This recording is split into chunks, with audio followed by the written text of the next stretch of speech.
चलिए आज शुरू की जाए एक्सरसाइज 12.1 और एक्सरसाइज 9 कंप्लीट हो चुकी है, जिसमें हमने ये बताया था कि त्रिकोणमिति के अनुप्रयोग वहाँ तक तो कंप्लीट हो चुकी है। तो आज एक्सरसाइज 12.1 स्टार्ट करेंगे। इसका नाम है वृत्तों से संबंधित क्षेत्रफल। एक्सरसाइज 12.1 वृत्तों से संबंधित क्षेत्रफल। वृत्तों से संबंधित क्षेत्रफल एरिया रिलेटेड टू सर्कल।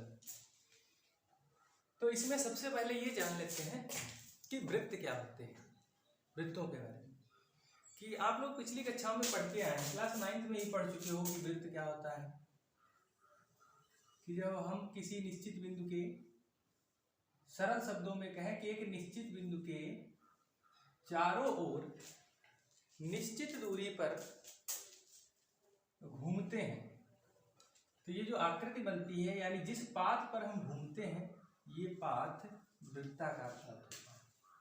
इस पथ को ही वृत्त कहते हैं। तो इस प्रकार ये जो आकृति है, ये वृत्त कहलाती है। तो ये जो निश्चित बिंदु है, इस निश्चित बिंदु को कहते हैं केंद्र। इसको कहते हैं केंद्र, यानी वृत्त का केंद्र, सेंटर ऑफ सर्कल। और ये जो पथ है, ये गोल गोल पथ है, इसको परिधि कहते हैं। वृत्त की परिधि, सर्कमफेरेंस।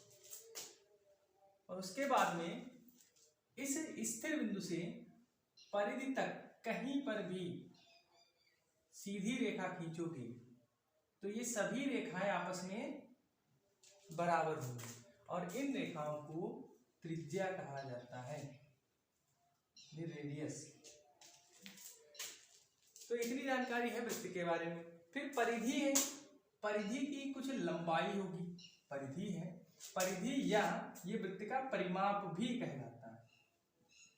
परिधि को वृत्त का परिमाप भी कहते हैं। तो परिमाप का भी सूत्र होता है। परिधि पूछा जाए या परिमाप कहा जाए तो हम सूत्र लगाएंगे 2 पाई।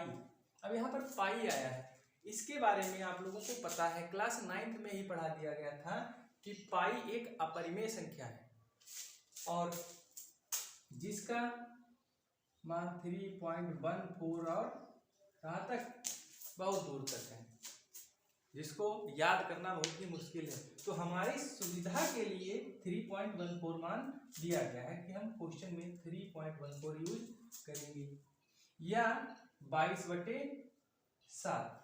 इन दो मानों में से एक मान को हम यूज करेंगे। फिर 2 पाई आर, जहां आर वृत्त की त्रिज्या है, त्रिज्या को आर से प्रदर्शित करेंगे। अब यहाँ पर कैपिटल आर भी लेंगे, कभी कभी स्मॉल आर भी, जैसी आवश्यकता होगी। फिर जब वृत्त है तो वृत्त ने, इसकी परिधि ने कुछ एरिया घेर रखा है, यानी इसकी परिधि से कुछ क्षेत्रफल परिबद्ध है, यानी घिरा हुआ है, तो ये इसका क्षेत्रफल कहलाएगा, वृत्त का क्षेत्रफल। तो वृत्त का क्षेत्रफल बराबर होता है पाई आर स्क्वायर। पाई का मान 22/7 या 3.14 रखेंगे और आर वृत्त की त्रिज्या है, ये क्वेश्चन के अनुसार रखी जाएगी। तो इसका मतलब है कि इन दोनों सूत्रों में आर आया है। तो अगर हमें किसी वृत्त की त्रिज्या पता है, तो उसके हम परिधि या परिमाप और उसका क्षेत्रफल भी ज्ञात कर सकते हैं। तो परिधि सर्कमफेरेंस होती है, तो इसको हम सी से डिनोट कर देंगे, क्षेत्रफल को ए से, एरिया। तो ए बराबर पाई आर स्क्वायर और सी बराबर 2 पाई आर का यूज करेंगे। तो इतनी इसके बारे में बेसिक जानकारी थी, शायद आप लोगों को पहले से ही पता हो। जिन लोगों को नहीं पता थी वो यहाँ पर समझ सकते हैं। चलिए अब पढ़ते हैं एक्सरसाइज की ओर। एक्सरसाइज में पहले ही लिखा है कि जब तक अन्यथा ना कहा जाए, पाई बराबर 22/7 का प्रयोग कीजिए, अन्यथा का मतलब है जब तक पाई का मान 3.14 ना दिया हो। तो पहला क्वेश्चन है, पहले क्वेश्चन में लिखा है कि दो वृत्तों की त्रिज्याएं क्रमशः 19 सेंटीमीटर और 9 सेंटीमीटर हैं। ये दो वृत्त हैं, एक और एक, दो। एक वृत्त की त्रिज्या है 19 सेंटीमीटर और दूसरे वृत्त की त्रिज्या है 9 सेंटीमीटर। तो उस वृत्त की त्रिज्या ज्ञात कीजिए। एक अज्ञात वृत्त है लेकिन जिसके बारे में कुछ कंडीशन दी है। क्या दिया है कि जिसकी परिधि, उस वृत्त की परिधि इन दोनों वृत्तों की परिधियों के योग के बराबर हो।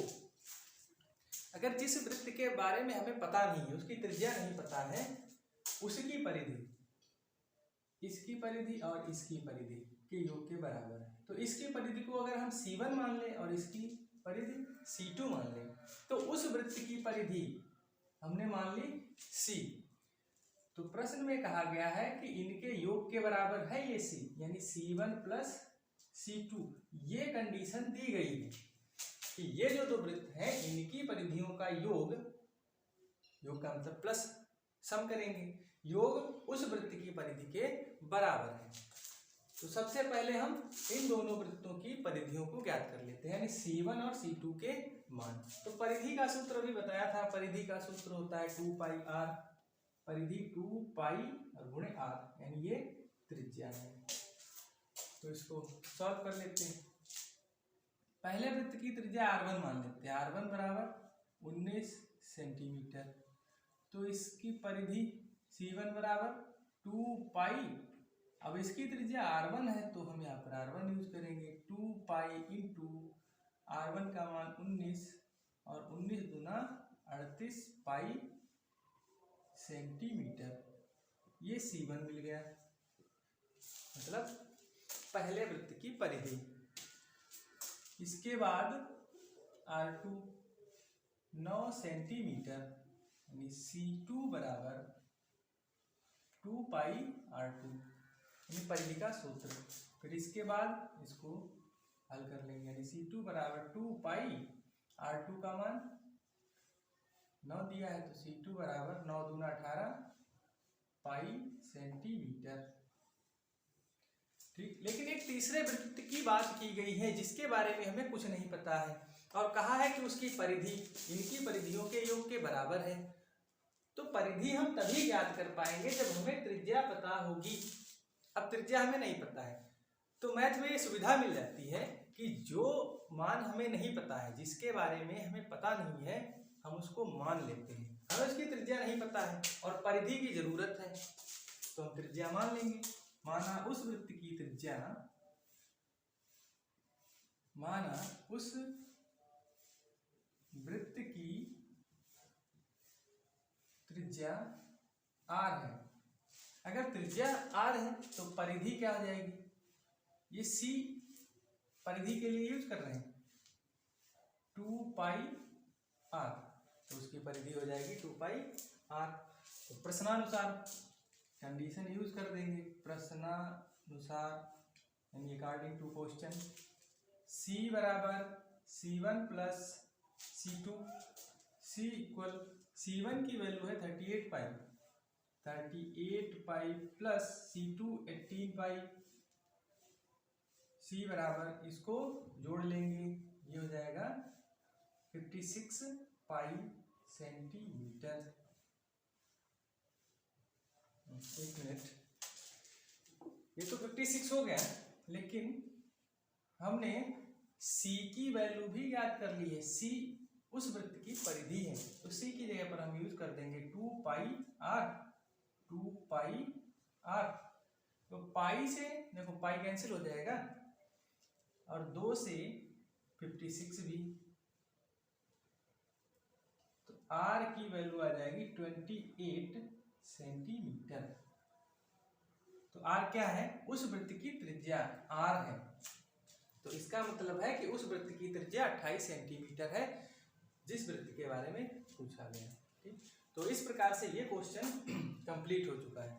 अब बढ़ते हैं नेक्स्ट क्वेश्चन की ओर, और इसको नोट कर लिया करो, या क्योंकि नोट करने का इतना टाइम तो मिला नहीं है, तो स्क्रीनशॉट ले लिया कीजिए, स्क्रीनशॉट बाद में नोट करते रहिए। अब बढ़ते हैं दूसरे क्वेश्चन की ओर, क्वेश्चन नंबर 2। इसमें भी दो वृत्त दिए हैं, एक की त्रिज्या 8 सेंटीमीटर, दूसरे की 6 सेंटीमीटर। एक वृत्त की त्रिज्या 8 सेंटीमीटर, दूसरे की त्रिज्या 6 सेंटीमीटर। देखो, जिसकी त्रिज्या अधिक होगी वो वृत्त बड़ा होगा, और जिसकी त्रिज्या कम होगी वो वृत्त छोटा होगा। तो उस वृत्त की त्रिज्या ज्ञात कीजिए जिसका क्षेत्रफल इन दोनों वृत्तों के क्षेत्रफलों के योग के बराबर है।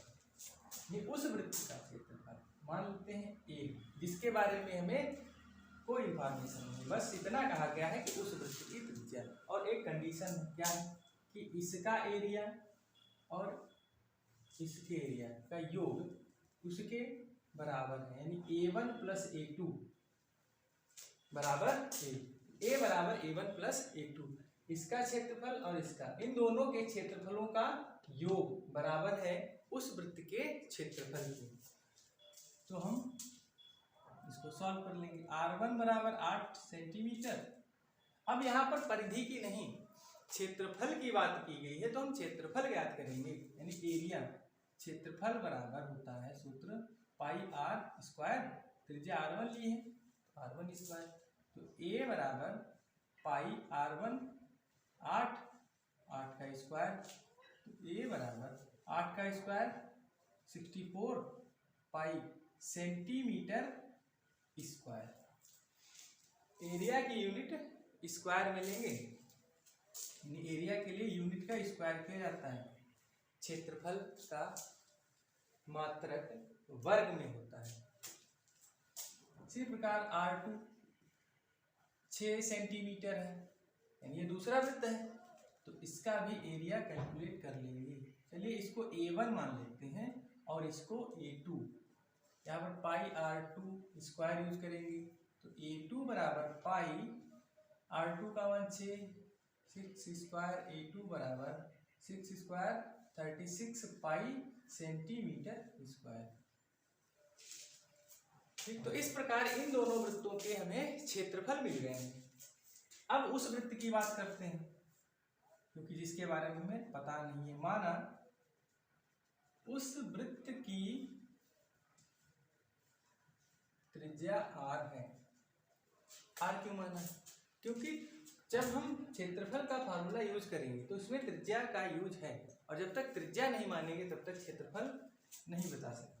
तो उसका एरिया हो जाएगा πr²। अकॉर्डिंग टू क्वेश्चन, यानी प्रश्नानुसार क्या कहा गया है कि A बराबर A1 + A2। ये कंडीशन क्वेश्चन में दी है। A की वैल्यू है πr², A1 की वैल्यू 64 पाई, A2 की वैल्यू 36 पाई। तो πr² इक्वल, इनको ऐड करेंगे तो 100 पाई, पाई से पाई कैंसिल, स्क्वायर रूट लेंगे यानी वर्गमूल लेंगे, तो r की वैल्यू मिल जाएगी 10 सेंटीमीटर। तो इस प्रकार हमें उस वृत्त की त्रिज्या मिल गई है, जिसकी त्रिज्या को हमने माना है।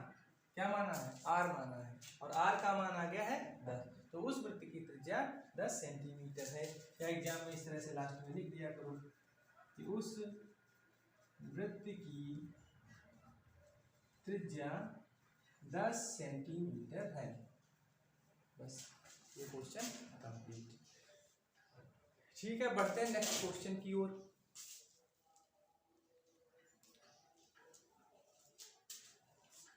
ये नीचे तक आ रहा है पूरा।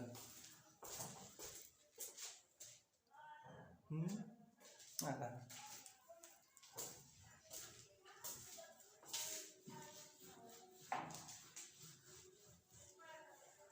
अब नेक्स्ट क्वेश्चन,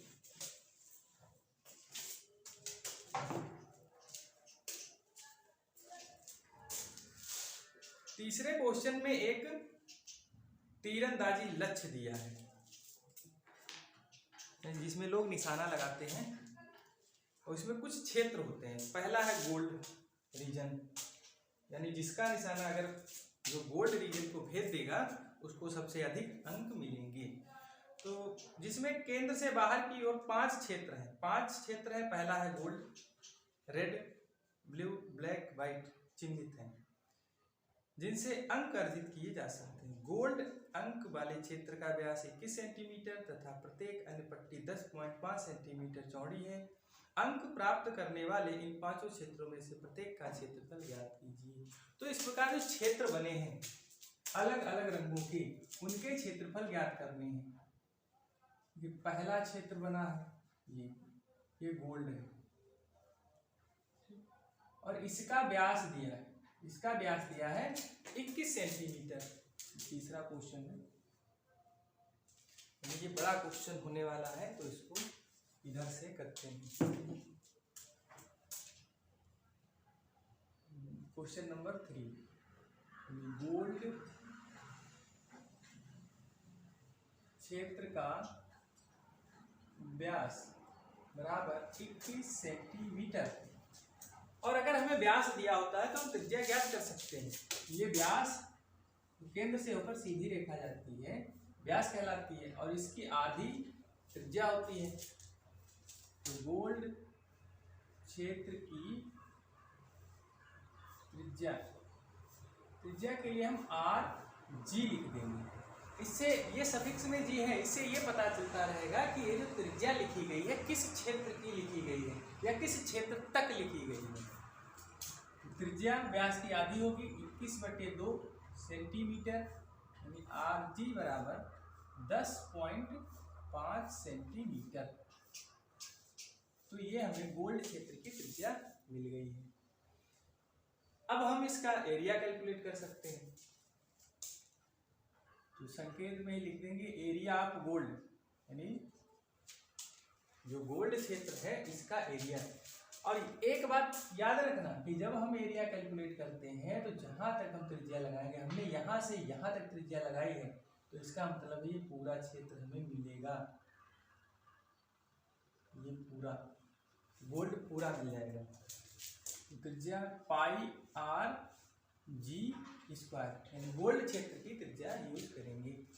वैल्यू रख लेंगे, पाई का मान 22/7, RG 10.5 स्क्वायर है तो 2 बार लिख दो, 10.5 10.5, 7 एकम 7, 7 एकम 7, 7 5 35। तो एरिया ऑफ गोल्ड के लिए तो जब हम इनकी गुणा करेंगे तो हमें मिलेगा 346.5 सेंटीमीटर स्क्वायर। ये एरिया मिल गया है गोल्ड क्षेत्र का। ठीक, अब इसी में फिर आगे एक रेड क्षेत्र है, इस प्रकार से ये वाला क्षेत्र जो है वो रेड है, इसका हमें एरिया कैलकुलेट करना है। तो ये एक पट्टी दिख रही है, पट्टी रेड कलर की ये पट्टी है ये, और इसकी चौड़ाई दी है 10.5। यानी इस प्रकार से और भी पट्टियां हैं जिनमें से प्रत्येक की चौड़ाई 10.5 सेंटीमीटर है, लेकिन सेंटर सभी का एक ही रहेगा, केंद्र यहीं से लिया जाएगा। तो अब ये रेड क्षेत्र यहाँ तक है, तो अगर हम इस केंद्र से यहाँ तक दूरी लें तो ये त्रिज्या हमें लेनी पड़ेगी। यानी ये तो हमें पता है कि गोल्ड क्षेत्र की त्रिज्या 10.5 है, अगर हमें रेड तक जाना है तो 10.5 और उसमें जोड़ना पड़ेगा। तो इसका मतलब है कि जो रेड क्षेत्र है उसकी त्रिज्या गोल्ड की त्रिज्या में 10.5 और जोड़ देंगे, तो जो रेड क्षेत्र की त्रिज्या है ये हो जाएगी 21 सेंटीमीटर। तो हम एरिया कैलकुलेट करेंगे। अब यहाँ पर एक बात ध्यान रखिए कि जब यहाँ से यहाँ तक की त्रिज्या लगेगी तो इसका मतलब है कि ये पूरा क्षेत्र हमें मिलेगा, यानी इसमें पूरा एरिया आएगा। पूरा का मतलब है गोल्ड भी आएगा और रेड भी आएगा, दोनों शामिल हो जाएंगे। लेकिन हमें चाहिए केवल रेड, हमें सिर्फ इतना भाग चाहिए। चलिए आगे देखते हैं इसके लिए क्या करेंगे। तो जब हम यहाँ पर इस त्रिज्या को लगा करके एरिया कैलकुलेट करेंगे तो हमें गोल्ड का भी एरिया मिलेगा प्लस रेड का भी एरिया मिलेगा।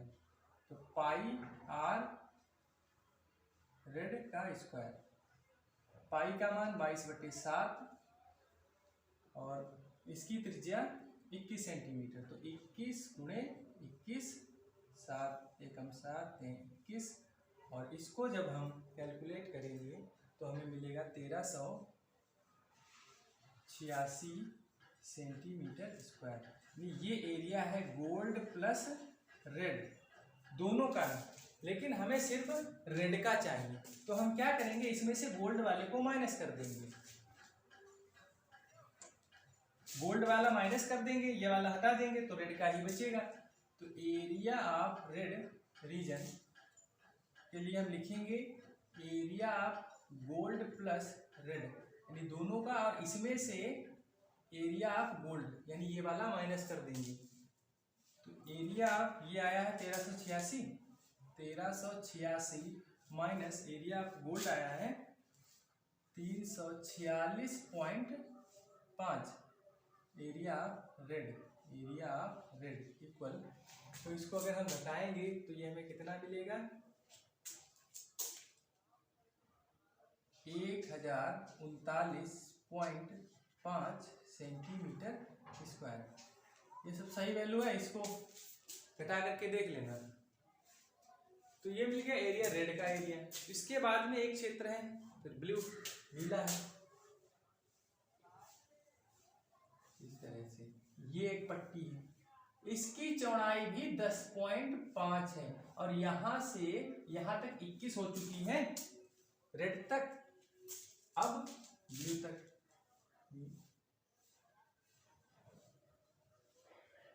ब्लू की रेडियस तो 21 यहां तक हो चुकी है। अब इसमें 10.5 और जोड़ो, 10.5 तो ये हो जाएगी 31.5 सेंटीमीटर रेडियस मिल गई। रेडियस हमें यहाँ ब्लू तक मिली है, यहाँ से यहाँ तक की दूरी है, इसका मतलब है यहाँ से यहाँ तक कितने क्षेत्र हैं, 1 2 3 क्षेत्र हो गए। तो अगर हम ये रेडियस लगाएंगे तो 1 2 3 तीनों क्षेत्रों का क्षेत्रफल मिलेगा और हमें सिर्फ इसका चाहिए। तो 1 2 माइनस करने पड़ेंगे, यानी इन दोनों का क्षेत्रफल माइनस करना होगा। तो अब हम सबसे पहले यहाँ से यहाँ तक त्रिज्या लगा करके ज्ञात कर लेते हैं। तो अगर हम एरिया अब कैलकुलेट करेंगे तो गोल्ड भी आएगा इसमें, साथ साथ रेड भी आएगा और ब्लू भी आएगा। तो पाई आर ब्लू स्क्वायर, पाई का मान 22/7 और आर ब्लू 31.5 स्क्वायर है तो 2 बार लिखेंगे 31.5, और जब इसको हल करेंगे तो तीनों का एरिया आएगा 3118.5 सेंटीमीटर स्क्वायर। अब यहाँ पर ये एक बात देखिए कि ये एरिया इन तीनों का और हमें सिर्फ इसका चाहिए, तो ब्लू के एरिया के लिए इन दोनों का माइनस करना होगा। हम लिखेंगे एरिया ऑफ ब्लू, तो area of gold red plus blue, यानी इसमें से ये तीनों का एरिया है, इसमें से हम माइनस कर देंगे इन दो का, गोल्ड प्लस रेड का, और गोल्ड प्लस रेड का ये ज्ञात किया है 1386। Area of gold plus red, तो इसका एरिया आया है 3118.5 माइनस इसका एरिया है 1386। तो एरिया ऑफ ब्लू, जो ब्लू रीजन है इसका एरिया, तो इसको सब्ट्रैक्ट कर लेंगे, ये आएगा 1732.5 सेंटीमीटर। इस तरह से ब्लू रीजन का है। तो 1 2 3 अभी कितने बच्चे हैं, ब्लैक और वाइट 2 बच्चे हैं। अब इसके बाद ब्लैक, इसके बाद ब्लैक, अब इतना ही बना रहे हैं, ये भी 10.5 है। तो यहाँ तक जो रेडियस आई है ये 31.5 आएगी और इसमें 10 और जोड़ देंगे तो ये वाला जो रीजन है ये ब्लैक है, ये ब्लैक है, तो रेडियस ऑफ ब्लैक रीजन। तो यहाँ तक तो 31.5 आ चुकी है, 10.5 और जोड़ देंगे, 31.5 प्लस 10.5 ये हो जाएगी 42 सेंटीमीटर। तो अब हमने यहाँ तक रेडियस लगाई है, इसका मतलब है ये पूरा क्षेत्रफल हमें मिल जाएगा। कितने क्षेत्र होगा? 1 2 3 4। कौन कौन से? गोल्ड, ब्लू, सॉरी पहले है रेड, ब्लू और ब्लैक, इतने भागों का क्षेत्रफल मिलेगा। सूत्र वही पाई, अब डायरेक्ट यूज कर देंगे, 22/7 और ये 42 गुणे 42, ये दिख रहा है नीचे।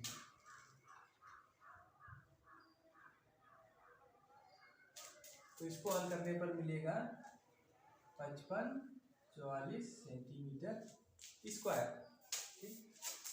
लेकिन हमें सिर्फ एरिया चाहिए ब्लैक का।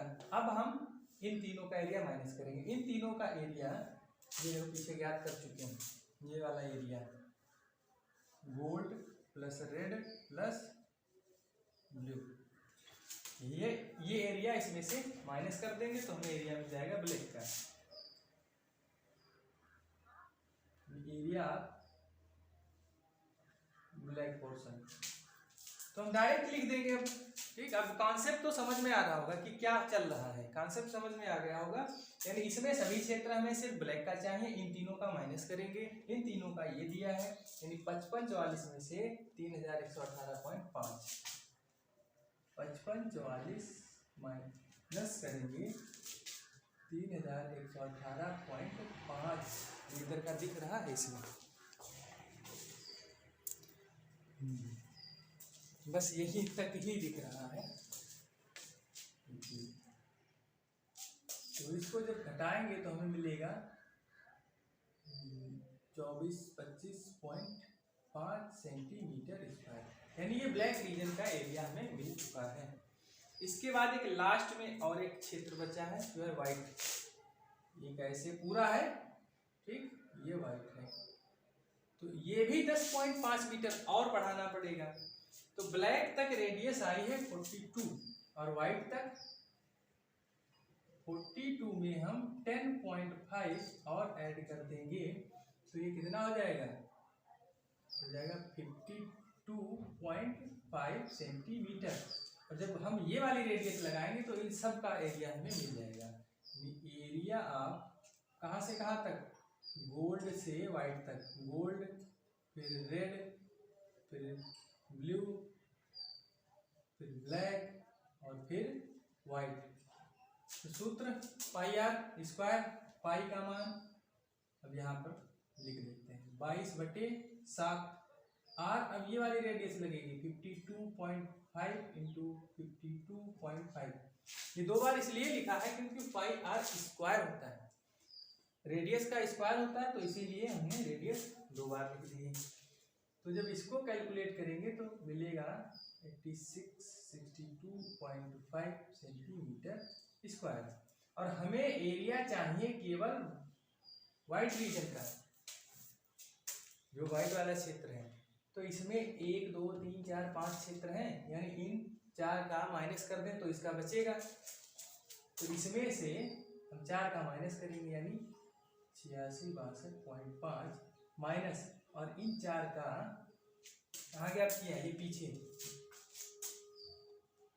55-44 तो घटाने पर मिलेगा 3118.5 सेंटीमीटर स्क्वायर। तो इस प्रकार से हमें इन पांचों क्षेत्रों का क्षेत्रफल मिल गया है। थोड़ा सा बड़ा क्वेश्चन है, लेकिन अगर कॉन्सेप्ट समझ में आ गया होगा कि हमें क्या करना है और क्या चल रहा है, और 1-2 बार रिवीजन करेंगे आप तो इसको आसानी से समझ सकते हैं। ठीक है,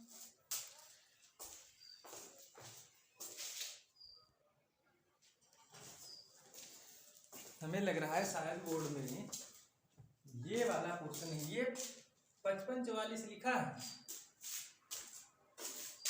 इसको इधर बढ़ा देते हैं, ये है 8662.5 माइनस 55 24। अब ये दिख रहा होगा और इसको घटाने पर ये हमें मिल गया है।